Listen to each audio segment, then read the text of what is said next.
You bought a TRICO rear wiper blade. Now what? This video will show you how to remove your old wiper blade and install the TRICO rear blade onto a V-notch arm. To remove your old blade, slide the plastic cover in the center of the blade outward, exposing the arm pin below.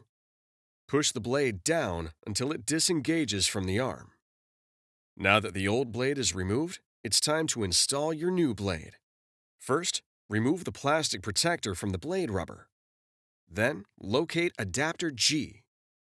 Match the arrow on the adapter with the arrow on the blade, and lower the adapter into the cavity in the top of the blade. Push the adapter forward until it locks into place. Move the plastic cover in the center of the blade forward, exposing the notch in the center of the blade. Lift the blade into the underside of the wiper arm until it locks onto the arm pin. Move the plastic cover in the center of the blade toward the arm until it locks in place. Before use, be sure the wiper blade is locked onto the wiper arm. It's that easy. Now you're ready for the road ahead.